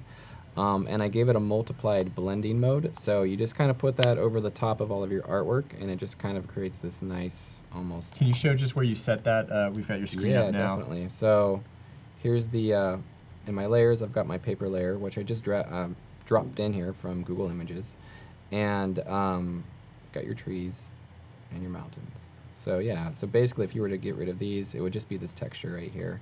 And what I did was I just I gave it the multiply blending mode, and I think I lowered the, it looks like 50%, just to kind of, and you can mess around with that, but it'll definitely give you different looks. A little darker, Yeah. a little darker, More a little extreme lighter. or what? Yeah, and subtle, sometimes what yeah. I'll do too is I'll actually make this black and white in Photoshop first, and then I'll drop it in there. That way it's not pulling through some of the browns, but for this, the browns kind of look nice and it works. So again, it's just to give it a little extra something. Something. A little something, All right. something. Yep. I like it. I like Yeah. it. That's a good tip because I feel a lot of times you see things come straight out of Illustrator. You get that flat vector look. It's a very Totally, yeah. And sometimes that's great, but I think that adds a little bit of extra character to it. And Yep. So Krognar's coming in. He's doing some axe tricks. The ferret's coming out. He's waving. This looks like a good intro to a comedy cartoon. Yeah, Totally. Yeah. Krognar's skating extravaganza. We have music There for him. is one last thing. Yeah. So Okay, when we alright. first created this character, we were like, he needs a name, and I think I was just like, I said Krognar, and I don't know why I said Krognar. He just looked like Krognar. And then Dusty, he was like, well, I want to look up Krognar and see if anybody else has ever come up with this Use name that. for anything. Okay. And so the first thing he finds is a YouTube video. Oh boy. Somebody made a song about Called Krognar. Krognar, and it's about a Viking. So it was. We don't it need was- to listen to the whole thing. We it was just get the destiny. idea Okay. while we look at Krognar. Okay.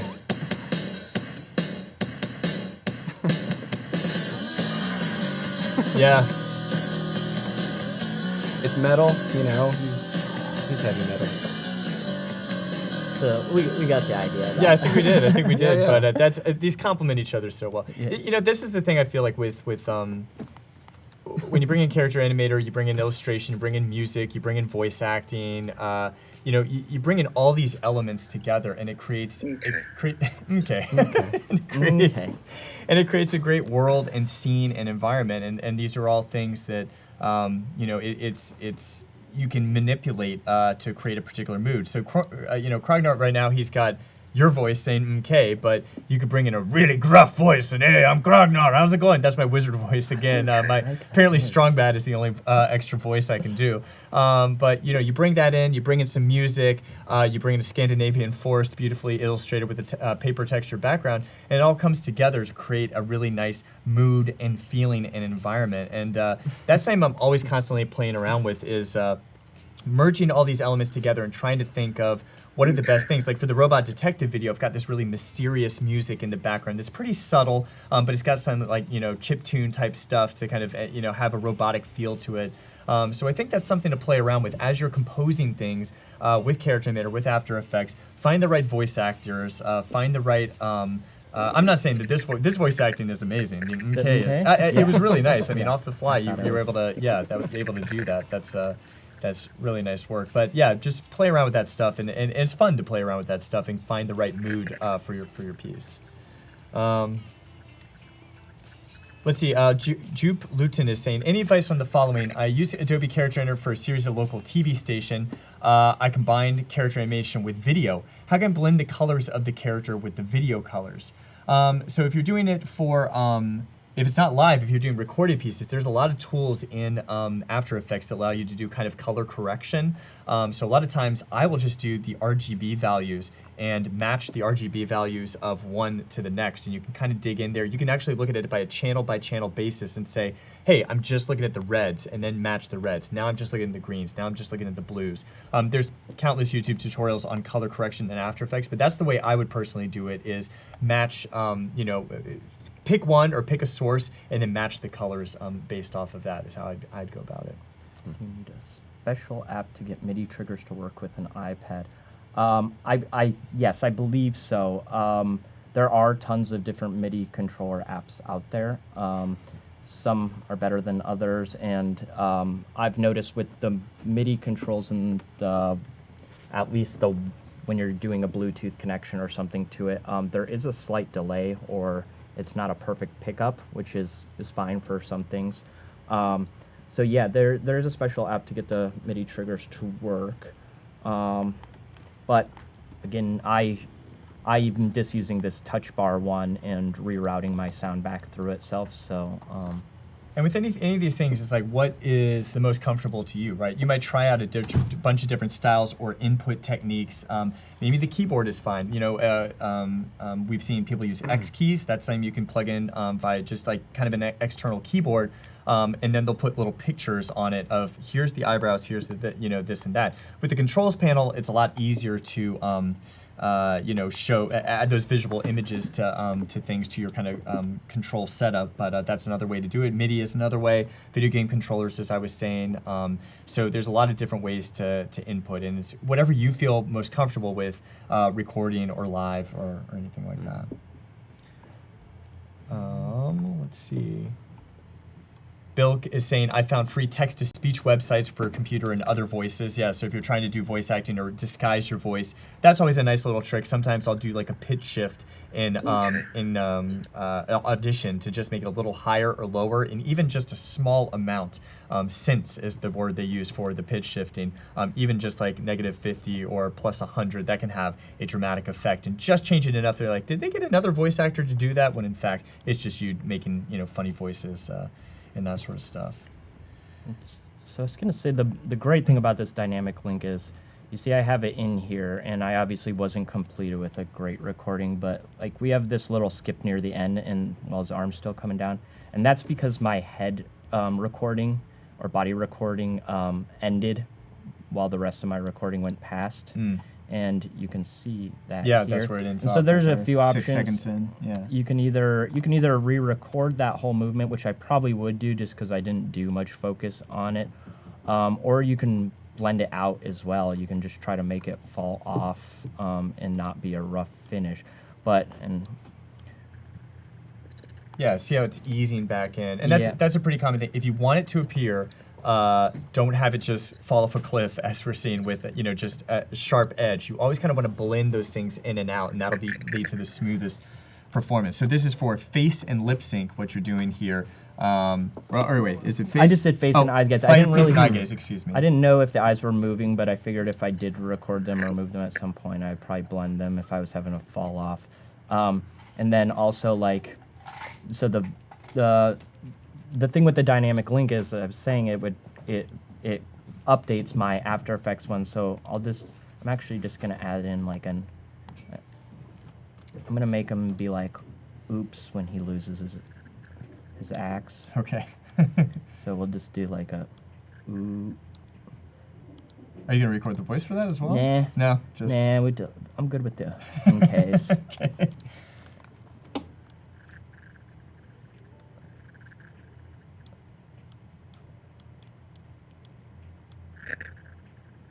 So you see when he's right-clicking, the various visemes, we call them, all the little phrases that come up, they show up automatically from the audio you're bringing in.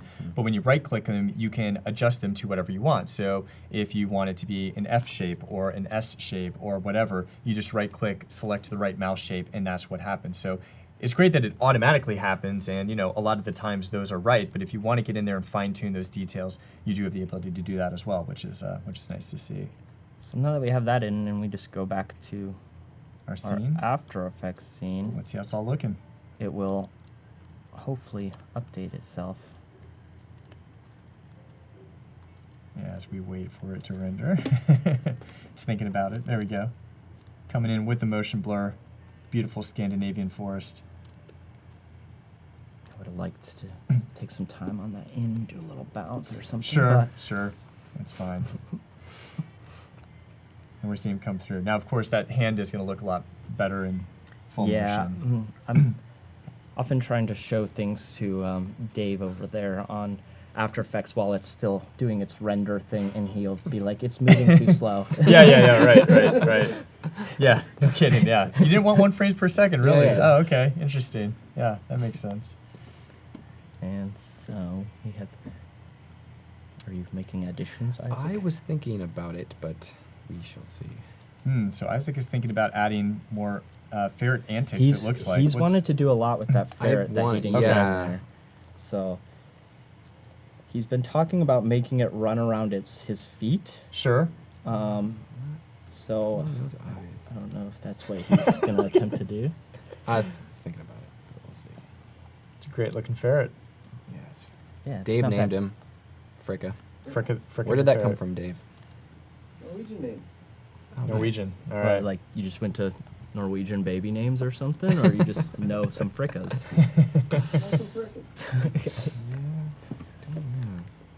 It's nice, and that's nice. Like we're talking about, okay, let's have the ferret run around the feet. I mean, this is you can keep adding to a character more and more things, additional animations, and this is something we see with, like I was talking about the Twitch video game streamers a lot. Is they'll for the newest game that comes out, they will add elements to their characters based off of that. So add a Cappy from Super Mario Odyssey or a sword from Zelda. Or all sorts of different things depending on what the latest game, or switch their T-shirt in and out depending on what they're doing. So we got audio buzzing there. What's That's the MK. Oh, that's the MK coming through. Okay, gotcha. So yeah, there's a bunch of stuff like that. So it's yeah, that's fun. A lot of people saying they're going to be entering the challenge. So I'm seeing. Oh. Do we have more coming through? We got got it. 4 entries now. So we're getting some different things showing up. So I'm excited to see. You still have what, 6 minutes left? A little over 6 minutes left to do that. So Where does eyes go? hopefully you're finishing up stuff if you're working on it. The ferret's eyes are missing now. Yeah. We're trying to figure Didn't it out. want to didn't want to copy those over. So as we're doing this, I'd be interested to hear you guys kind of, as you're thinking about projects at Zookeeper, you guys are known for kind of creating what I think they're called snackable animations or bite-sized. Short form snackable animation. Snackable animations, and so these really short type of things, which given current online attention spans, seems like a good focus to have. But Yeah. how has Character Animator allowed you to do these quick these snackable bite-sized animations? Well, I would say, as you guys see, Isaac is really, really good at illustrating. That always And, helps. and so, like I said, we rely on the strength of our illustrations. Character Animator allowed us to still let that be true, but still give more life to these things. All of our early projects, NBC and Fox Sports, and all those early projects were very much just using the illustrations. Okay, it's fine. Yeah. And using just sliding storybook type telling. And so this just gave us, especially the addition of the lip syncing stuff, that gave us the ability to add another dimension to what we were already doing. In stuff that we could probably have done with After Effects at that time, we just didn't have the times or budgets to go into that sort of thing. Yeah. So this opened up a lot of new things that we can do and add to our animations. that we wouldn't have included previous. Yeah. Anything to add? I mean, that about sums it up. I mean, basically, it's just allowed us to increase what we can do in the amount of time that we have to do it. And it's That's gonna be the biggest takeaway And it has, had. So. has to be nice for you from an illustrator perspective to see this character you made, that's kind of a flat, lifeless thing, come to life and It kind totally- of yeah. take on a personality of its own. With this character especially, it's been really fun to watch him come to life because, again, we put the most time into really thinking him through and what we wanted to do with him, the subtle head turns and things like that really just, it'd be nice to be able to put that much attention to detail in every single project we ever do. Sure. I mean, if we could have done that with all the Team Coco stuff, Yeah. that would have been great, but as it happened, it was just churning it out as fast as you can do it. And Sure. I was always frustrated because I wanted to do so much more with it, and it's just like the deadlines, what can you say? So. Yeah, and our puppets in like those Team Coco ones tend to not even be built on puppets, where we create the initial one, and like this Viking, we would continue to build on it, adding new features to it, and just keep adding things to him. When we're doing the Team Coco stuff specifically, we get a puppet made, and then we find out that a scene later we're gonna have to have him doing something completely different or adding some objects to him, and we've already rigged up the character for what he was needed for at that time. So it became easier just to make multiple puppets of the same characters, even though they're very similar. But we ended up with, we'd probably have 10 different puppets of each person. Yeah. And they're all very similar. They all have some similar triggers, but they're all different and just added as needed. Yeah, it was easier to do it that way. Just with this guy, Time-wise. it would be great to have him fully rigged, where you've got walk cycles and profile views and everything that you could ever want. And you would use him, and he could be a reoccurring character that you never had to recreate every time. And that would be really nice. Yeah, that's helpful. Yeah, and I would say, that's a couple ways of doing it. You can make one character to rule them all, right? That has all the rigging stuff. He could have a walk animation. He could have all the ferret running around, all these different things. Or you could have him in various positions. So maybe you have a sitting version of him.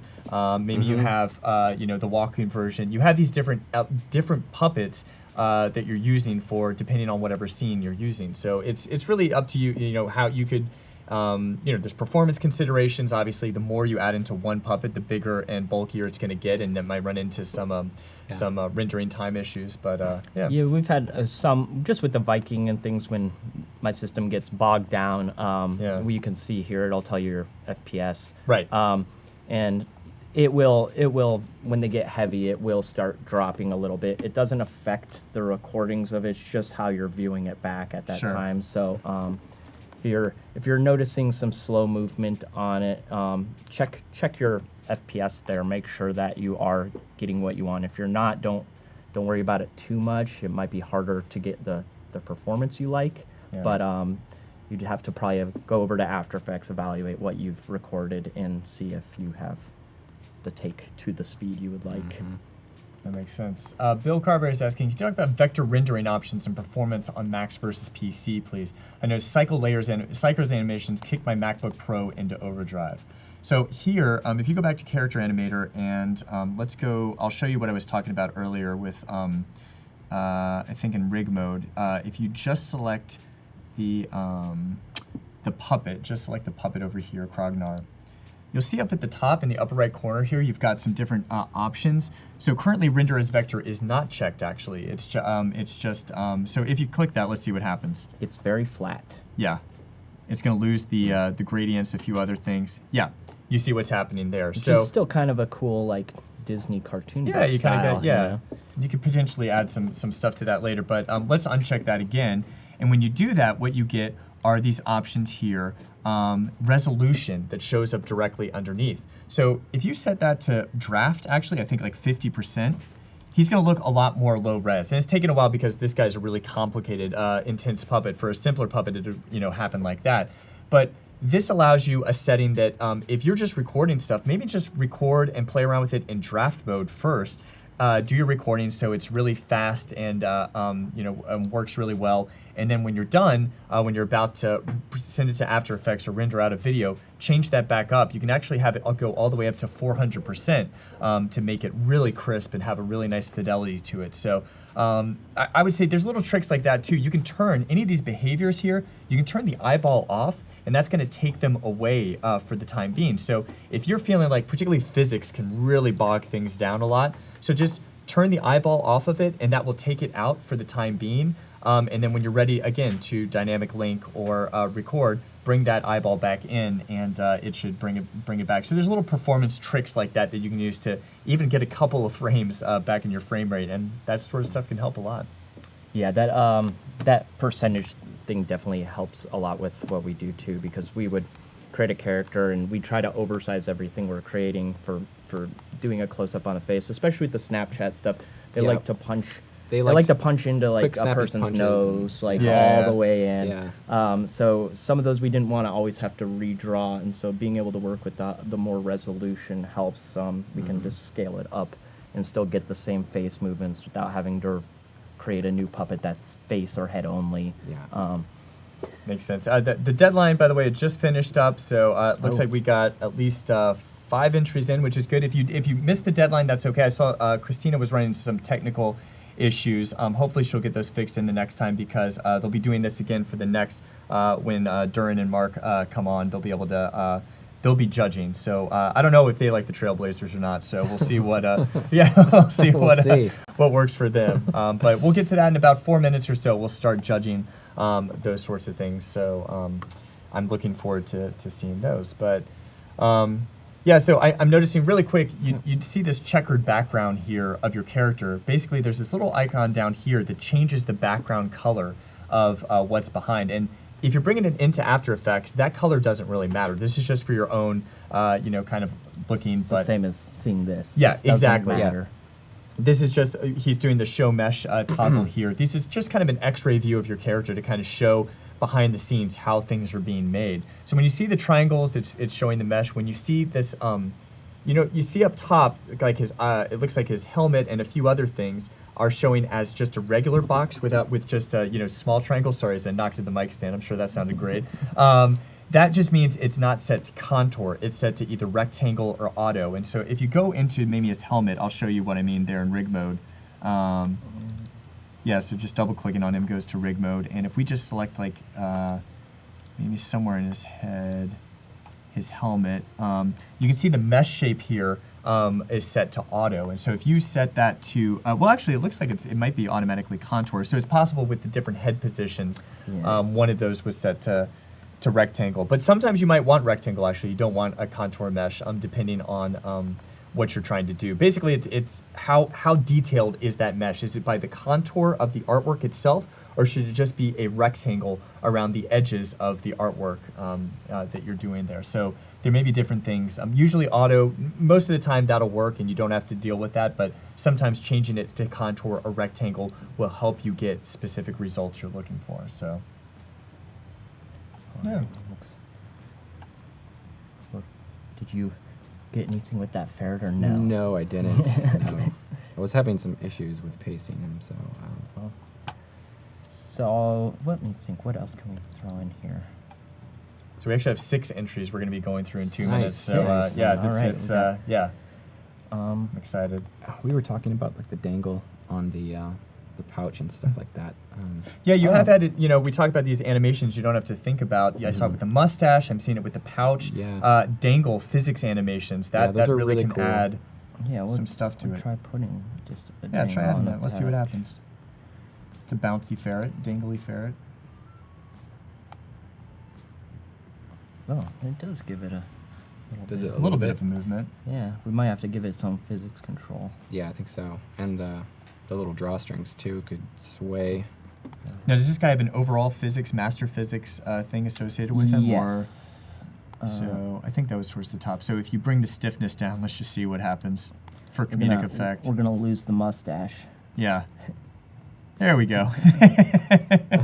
But you get the idea. You get this really, so stiffness parameter under physics can make things really droopy or really stiff, depending on what you want. So playing around with that I always find, the more you bring it down, the more dramatic it'll be. So probably you don't want it to be 1%, but you can, fool around with gravity strength.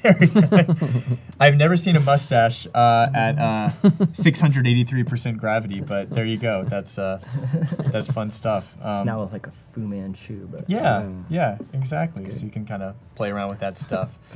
So we're looking good. So what do you guys say? It's about time to look at our entries in the contest. So I have the 6 entries over here. So we'll skip to we're on my computer now. So we'll just go through these and we're going to be picking our favorite for the best one here. So let's check it out. So first we've got from Devin Ward. Here's Devin's.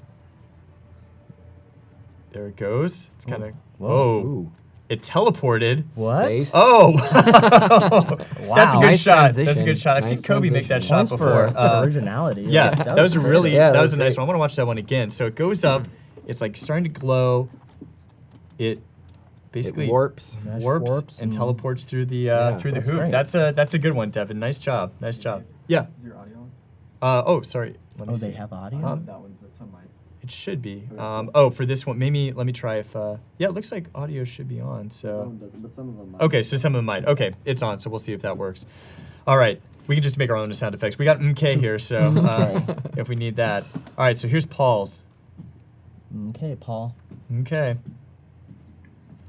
Boing, boing, boing.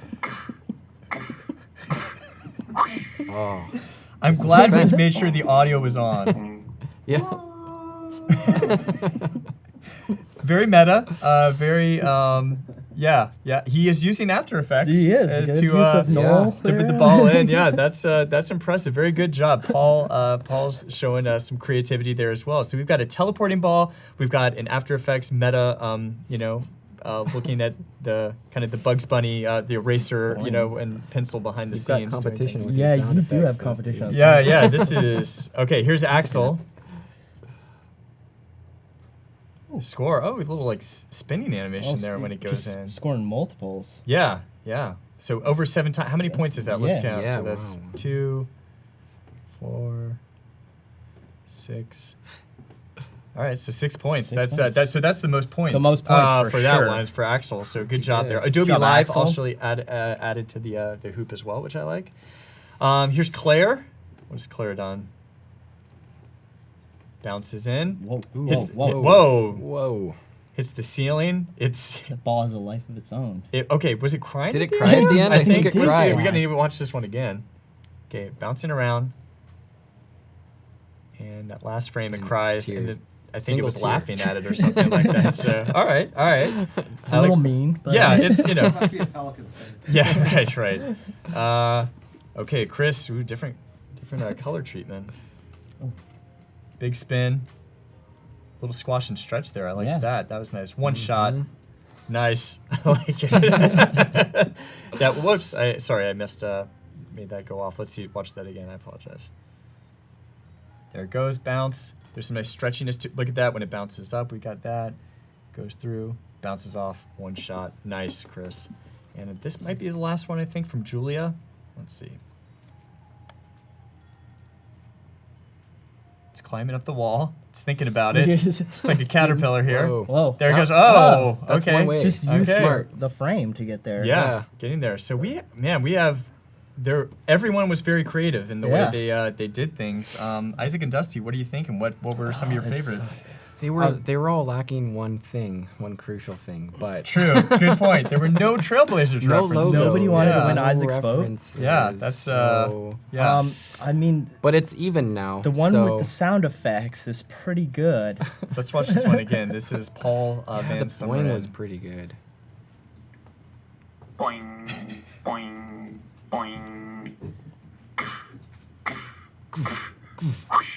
And I know he's not playing this, but he's got some expression, right? Control on Yeah. that Yeah, roll. did you see that shadow was following the ball and everything? True, I'm gonna true. turn the audio off just so we can kind of talk through it. Yeah, so as he's moving it, see the shadow get up and down and bigger and smaller. That's some next You level have some stuff right there. rotation linked Yeah. with the X movement, which is very cool. And that camera's that really added into the Yeah. celebratory. Yeah, I know that thing. was him doing it there, not Right. rendered into it, but Yeah. still.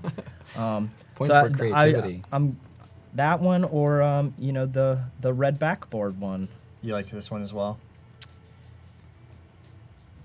It's got some nice squash and stretch going I on just there. like the use of the space, having the ball. Those are Trailblazer colors. Oh, too. okay. Oh, so interesting. maybe- Okay, so we got another contender. I liked the very first one we saw, which was the teleportation one. I thought was very creative as well. Here we go. Also Trailblazer colors. Oh, so okay, we're incorporating a few things. There we go. So Starfield. Oh, that's tough. I mean, we've got.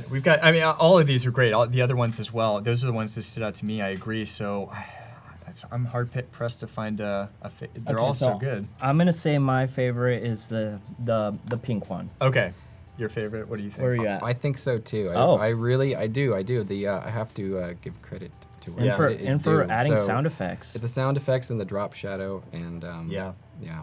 I agree. So, Paul Van Summeren, congratulations. You are the winner. Very well done. Congrats. Yes, you get Good job, Paul. 3 rounds of applause over here. And just a really smart, creative idea. Yeah. That was a really, really nice job. Probably Tim, rendered instantly. Tim is saying that the mouse is animated too. So the cursor was animated. I don't know if that's a joke or not. Oh, I think they may. Yeah, they got the probably rendered in Cinema 40. I see. Really complex workflow we're working on here. That's good. No, that's awesome. Yeah, so congrats. congratulations, I liked Paul. it. That was great. really great, very creative job on that. Even though the render queue was not included in there anywhere. So Yeah, that's yeah. Constant thing. So yeah, awesome job. So Krognar, anything else we want to add with him these last 15 minutes or so that we've got? We can either tweak the recording a little bit more, add a voice. What do you think? What should we add more elements? Background, foreground? maybe we could. I guess we could just add more elements, or we can just like we could maybe we want him to be able to hold the axe in the other hand or something. I mean, there's a lot of physics functions too that we probably haven't even gone over. Like wind is fun. Just Yeah, to so experiment what- with so maybe yeah, on his let's- mustache or something. Sure, let's look into that. Well, or what we've done before in the past, and it would probably work. I had some ideas of testing out the particle generator for this. Throwing invisible particles at something to get it to naturally flow, kind of like the wind. Okay. But what we tend to try to do with this is for our, like, say our cape, we'll attach it to the upper part of his body. It won't matter that much because we can't see most of it. And let's just try putting some dangle handles at the bottom of it. And we'll go back. That's going to give us the natural dangle, which is nice on Try itself. putting it maybe on a white background. Yeah. Oh, Good yeah. call. So that's still going to give us a little bit of natural dangle, which can be nice. Or maybe we want to put more dangle points or move them in, or sometimes we just use a middle one.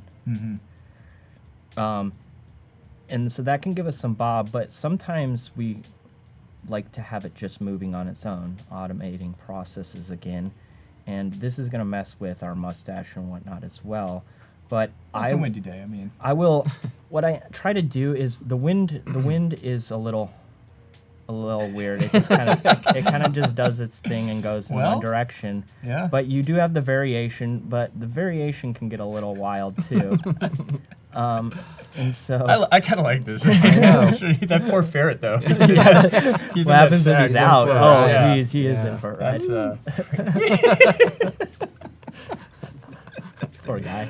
man. And so, He's hiding now. so Okay. we'll try to use just a little wind, and maybe not as much variation. And then what I'll sometimes do is, so our wind's going this way, and I'll oppose it with the gravity and try going the opposite direction with my gravity, and then adjust the strength to kind of fight it.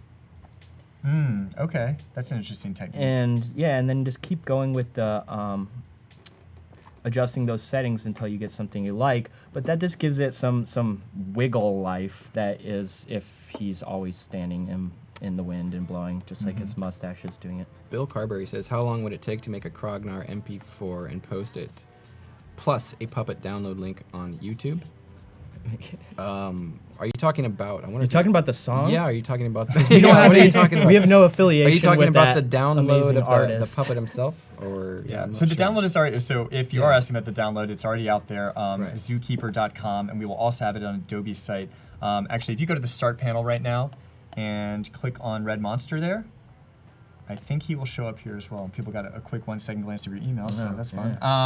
There he is, right there in the upper right corner. Oh, cool. Yeah, so you'll be able to pick it, and we'll make sure he's modified to the latest thing The as not well. giant bicep version. Yeah, right. So Yeah. we'll make sure to get an updated version. I noticed Jupe Luton asked a question, and sorry, it's been scrolling fast. A lot of people commenting, so thank you. But he was asking about mouth shapes. He's asking, can we have more mouth shape templates to start from? So yeah, there's that basic one that's in the blank face that everyone uses. I was talking about yesterday. But you can actually take this guy's mouth shapes as well from Oh, yeah. Illustrator and just bring them over. So already today you've got a new mouth set you could use. I really like how his mouth is looking.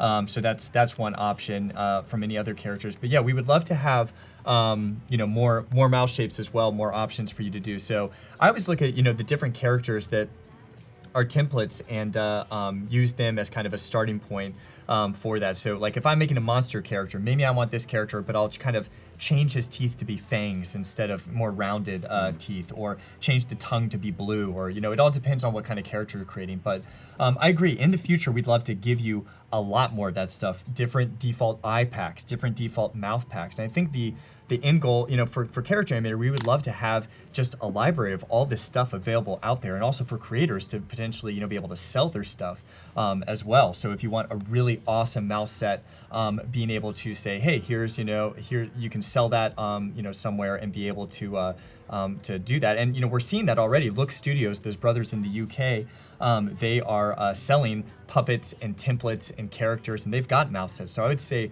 lookstudios.co.uk, I believe, is the email address. If you go there, you can see they have a whole store of characters and mouth sets and eye sets for you to check out. And I think we'll be seeing more of that stuff in the future, because we see a lot of people with Character Animator, they want to get started and but a mouth set is something that takes a long time. And looking as good as this with the tongue the right way and the teeth the right way, you've obviously spent a long time. How long would you say it took you to get the mouth set looking just right?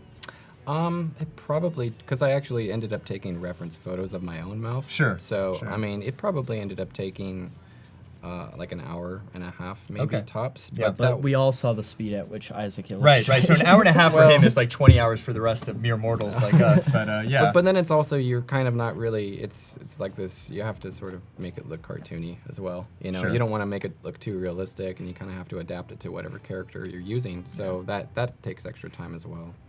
Okay. Seeing other things. Isaac is saying, should you edit the Character Animator video in Premiere Pro or After Effects? So it's really personal preference. I would say if you're editing, Premiere is usually better for editing. That's its primary thing. And you can actually do both, right? So you could do a Character Animator performance, bring it into After Effects, and do different comps in After Effects, and then dynamic link that into Premiere to edit. So sometimes I'll do like, here's my wide range comp in After Effects and bring that in. Here's my close-up comp in After Effects, bring that into Premiere, and then edit against that. So that's the nice thing about dynamic link, it works all the way through the entire time. So for editing though and getting your timing, just Premiere is going to be the fastest way to do that, I think. So I would probably recommend doing that. But you can do it in After Effects too. And as I was showing with a few months ago with the Evan Flamethrower project, I'm doing the bulk of my editing in After Effects, just because I'm adding some different transitions and cutaway shots and scenes that I really feel more comfortable doing it there. But it's going to work with you. And I only use After Effects After just Effects, because yeah. I'm most comfortable with it. I Yeah. can do those things in Premiere, but since I started with After Effects, I can do most all of what I'm looking to do in that. So Yeah. say preference. Yeah, makes sense. Let's see. Axel is saying, Look Studios is a shoe store. No, it should be maybe it's digitalpuppets.co.uk. I'm sorry, I'm just trying to think of it off the top of my head. Let me try to find it here. Sending I into know I really should say. bad I know. website. Well, apparently, hey, these guys just got a bunch of shoe things. So co.uk. I think that's the right one. Yeah, that's right. Sorry, I apologize. Digitalpuppets.co.uk is the correct one, and I've got that on my computer here, so I can show you. What they do. So Puppet Store is where you would want to go to see all the things they've made. So check this out. They've got, tons of different, they got some free assets, some other characters, template characters, like this really basic guide that you could, use 3D-ish looking characters. They do a lot with 3D programs where they'll take a character like a jack-o'-lantern that they've rendered in 3D program, bring the frames into Character Animator, and make it into an animated puppet. This mask is great for like a mirror on the wall type thing. So yeah, lots of cool stuff there. Start building your own libraries of it. We've kind of started assembling or collecting. As you saw yesterday, Isaac pulled out some mouse shapes for our Sir Pimby. Sir Pimby the Third. Pimby. Yes. And that's just a little collection of ones he's made that are good. And as you see, as he said, they are kind of time consuming. So get some good ones, start making a library of them, and just keep collecting from there. And what I found is, like, I have a vector, flat, very basic mouse shape that I did, but then when I went to a more hand-drawn character, I brought those same mouse shapes in, but then I just drew around the contours of it with a brush to make it look like it has more of the same feel, because if you're mixing these styles together, you're going to get kind of a weird result.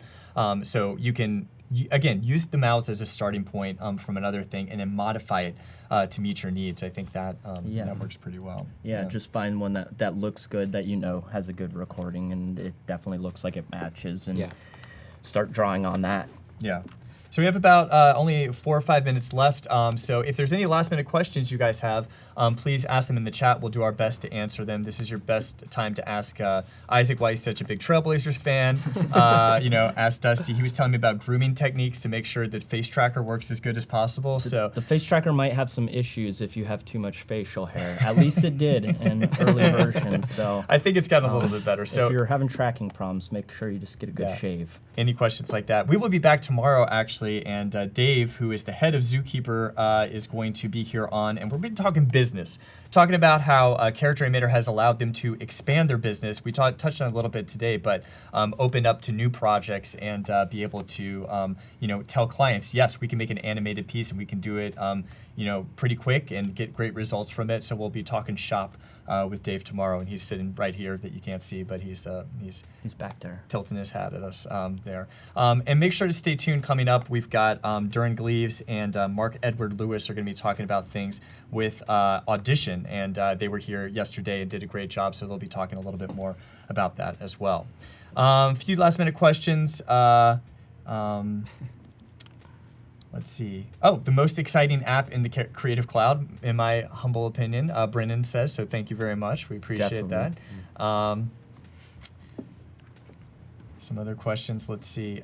Lynn Mitchell. Oh, awesome. Lynn is a longtime Character Animator user. She's made some really cool things that we featured in the tips video, so thank you, Lynn Mitchell, for tuning in. Christina says she always does a lot of brow and lips and eye makeup to help the camera. So for facial techniques, have you tried that? Have you tried that one? No, yeah, I will be. Yeah, it really brings out the color in your eyes too. But it's a nice way to go about doing things. What other sorts of things? Lots of people saying thank you for this show. I think we've been able, now we've done 4 hours worth of character animation techniques, and I think from dangling ferrets in the wind to MK to axe throws to, we've been able to show a lot of the things. I think people watching this, I learned a few tips along the way for sure, and I feel like I know a lot about Character Animator, but you guys are teaching me a lot of stuff, so it's always fun to see. You put it in the hands of creative people, and you never know what you're going to get. So it's fun to see that. Yeah, we never knew exactly what we were doing with it, so it's kind of just been a crash course on discovering new things with it all the time. But yeah, like I said many times, just start messing with it. Try new things like this wind direction thing and stuff. Start messing with. We were saying yesterday too. We're not even experts. We're fairly new to this, but we're able to put it together and do something with it. So that's awesome, and the ability that you guys were able to get up and running pretty quickly. You watched a few YouTube tutorials. You download some example puppets. I think pretty quickly you can kind of see what works, what doesn't work. That sort of thing. Mark, really quick, is asking, can you design a specific mouth when it's open, laughing, etc.? Yeah, actually, many of the examples have that. I don't think Kragnar has that, but you can say, like, open mouth or surprise mouth or frown or whatever. There's one called Almasol. That's a good puppet to look. oksamurai.com/puppets. He has a complete mouth swap where he goes to a sad mouth instead of a happy mouth, and a frown and open mouth and all of that stuff. So check that out. There's definitely ways to do that. Basically, you can swap any artwork in and out if you want. So that's it for today. So Dusty and Isaac, this has been a honor, a pleasure. It's been fun hanging out with you guys. Hopefully you guys learned something as well. So thank you guys very much for coming on. Oh yeah, thank you. Yeah. Okay. Yeah. Okay. We appreciate it. Please stick around for Duran and Mark, and we will be back tomorrow, 1 to 3 p.m. Pacific time. Until then, keep watching Adobe Live. Thanks, guys. See ya.